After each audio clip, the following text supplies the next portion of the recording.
देखिए, मेरा मानना है कि ना मैं आर्कियोलॉजिस्ट हूँ, ना हिस्टोरियन हूँ, हिस्ट्री पढ़ी जरूर है, ना मैं उस तरह की चीज़ों में मेरी कोई जानकारी है। अगर ये मिला है तो जाहिर तौर पर कुछ प्रामाणिक पद्धतियों और वैज्ञानिक चीज़ों के थ्रू चलेगा। बस मैं इतना हाथ जोड़ के ज़रूर विनती करूँगा कि जब ये काम चल रहा है, कृपया फिजिकल डिस्टेंसिंग का ज़रूर पालन करें, क्योंकि रामलला भी नहीं चाहेंगे कि वहाँ ये कोरोना का संक्रमण पहुँचे, तो उसका भी ध्यान रखना है।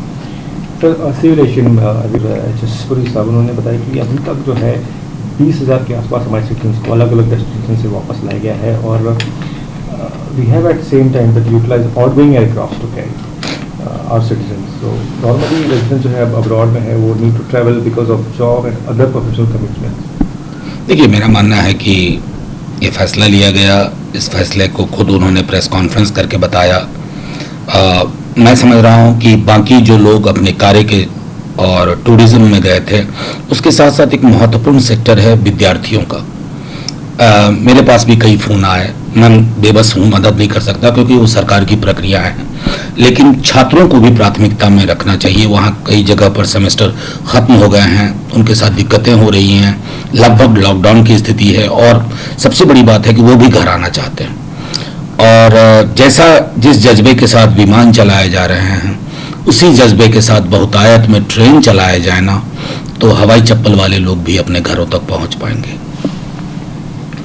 सब जो है वो रजिस्टर हुई है क्योंकि उन्होंने ट्वीट किया था 11 मई को पीएम केयर्स फंड को लेकर, और FIR identifies her as a handler of the social media account. अगर इस तरह से एफआईआर होने लगे ना इस मुल्क में, तो माफी के साथ कहता हूं, पूरे भाजपा का केंद्रीय नेतृत्व, पूरा मंत्रिमंडल जद में आएगा। ये कौन सी बात हो रही है? क्या आप लोग ये नहीं पूछ सकते कि पीएम केयर्स फंड में कहां से कितना आ रहा है और कहां जा रहा है? ये राजतंत्र में हम जी रहे हैं क्या?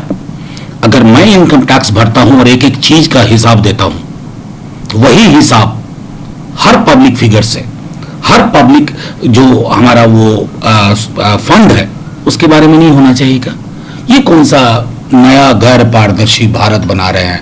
और किसी ने अगर सवाल पूछ लिया तो उस पार्टी के मुखिया को, जिस पार्टी का ये हैंडल है, अगर ये चले ना, तो हमने तो बीजेपी के कई बड़े नेताओं को इस तरह के हैंडल को प्रमोट करते देखा है जैसे समाज में घृणा और हिंसा के अलावा कुछ नहीं फैला है। फिर बात बहुत दूर तक जानी चाहिए ना, यही सोनिया जी पे क्यों रुके? राहुल गांधी जी का कहना है कि सोनिया जी ने जो स्कीम दी, न्याय योजना किसानों के लिए छत्तीसगढ़ में, वो एक ट्रू ट्रिब्यूट है टू द एक्स-पीएम। देखिए, मैं समझ रहा हूं कि बहुत सारी चीजें आज मैं कहना चाहता था। राजीव जी प्रधानमंत्री थे, हम लोग ग्रेजुएशन के छात्र थे, हमने कुछ कानून नए आए तो उसका विरोध किया, गिरफ्तारी हुई, लेकिन हम में से किसी पर भी देशद्रोह की धाराएं नहीं लगाई गई। तो वो वक्त दौर था, वक्त बड़ा बदल गया। न्याय स्कीम जो है, वो स्कीम ये समझने की जरूरत है, ये कैश ट्रांसफर की स्कीम है। आप सबलीकरण कर रहे हैं।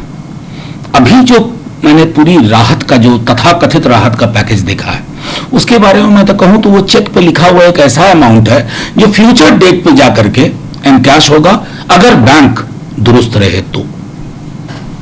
इसके अलावा सर, पीयूष गोयल साहब ऑपरेट नहीं कर रहे हैं स्पेशल ट्रेन को चलाने के लिए, और जो माइग्रेंट्स हैं उनको उनके घर भेजने के लिए, और उन्हें ऐसे भी लगता है कि करीब 40 लाख ऐसे लोग हैं जो अपने वेस्ट बंगाल की तरफ जाना चाहते हैं, लेकिन अभी तक सिर्फ 27 स्पेशल ट्रेन जो है वो स्टेट में एंटर करते हैं। मैं सीधी सी बात कहूं, अब पीयूष गोयल जी, हमारे रेलवे मंत्री जी, पूर्णतः राजनीतिक बयानबाजी पे आ गए। रेल केंद्र का विषय है, छोड़िए ना, राज्य नहीं मांग रहा है ना, आप पहुंचाने की जद शुरू के कवायद शुरू करिए। और मैं तो जानता हूं, आप कई रेलवे के अधिकारियों से मेरी बात हुई है, आप कहते हैं 200 ट्रेनें चलेंगी, सिस्टम में वो फीड होना है कौन सी ट्रेनें चलेंगी। आप रात के 12 बजे निर्णय करते हो कि ये 200 ट्रेनें चलेंगी। पीआरएस सिस्टम पूरा का पूरा उनकी इसमें कैसे जाएगा? रेलवे के अधिकारी भी बहुत परेशान है आपकी कार्यशैली से। इसको पॉलिटिकल इंस्ट्रूमेंट मत बनाइए। आपकी दिलचस्पी अगर प्रवासी मजदूरों को उनके घर तक पहुंचाने की है, तो राज्य को आप कह सकते हैं हम ये ट्रेन भेज रहे हैं या चला रहे हैं। अमूमन जब हम पहले ट्रेन चलाते थे, क्या राज्यों से पूछते थे आपके यहां से कितने लोग आना चाहते हैं या यहां से कितने लोग उन राज्यों में जाना चाहते हैं ना। इतनी समझ तो हमें भी है। इसके अलावा सर अनुराग श्रीवास्तव उनका कहना है कि जो रिवाइज मैप है वो एक यूनिलैटरल डिसीजन है और जो all matters related to the border, जो भी बॉर्डर से रिलेटेड मैटर हैं वो नेपाल के साथ वो सारे बातचीत से तय होंगे और हम उम्मीद करते हैं कि जो नेपाली लीडरशिप है वो एक पॉजिटिव एनवायरनमेंट क्रिएट करेगी इस बातचीत के लिए। नहीं, मैं तो सिर्फ इतना जानना चाहता हूं, नेपाल, मैं बिहार से आता हूं, मिथिला का एक बड़ा इलाका बॉर्डर शेयर करता, हमारे यहाँ शादी ब्याह नेपाल और इंडिया में होते हैं, बिहार में। हमने इतना पुराना मित्र क्यों खो दिया? कौन सी डिप्लोमेसी है ये ट्रायल एंड बैलेंसिंग डिप्लोमेसी क्या हो रही है?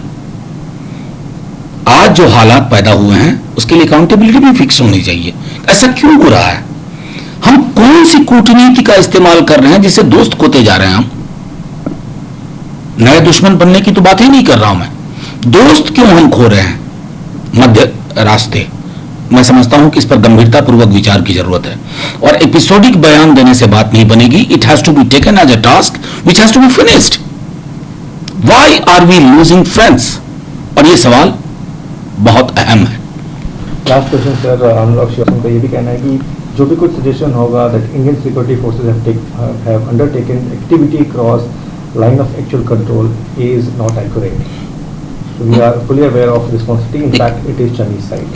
My worry is, मेरी सबसे बड़ी चिंता यह है कि चाइना को लेकर के हमने क्या सोच समझ विकसित की है। एक बयान, एक हेडलाइन, हफ्ते में एक दिन, कभी सोम, कभी मंगल, कभी बुध, ऐसे कूटनीति नहीं चलती है। हम क्यों नहीं वैश्विक फोरम से एक मैसेज दे पा रहे हैं और हम क्यों नहीं समझ पा रहे हैं कि डिप्लोमेसी झूला झूलाना नहीं होती है। नतीजे में हम ये भुगत रहे हैं और ये तस्वीरें पूरे देश को डिस्टर्ब कर रही हैं। आप तालियां जितनी भी बजवा लें।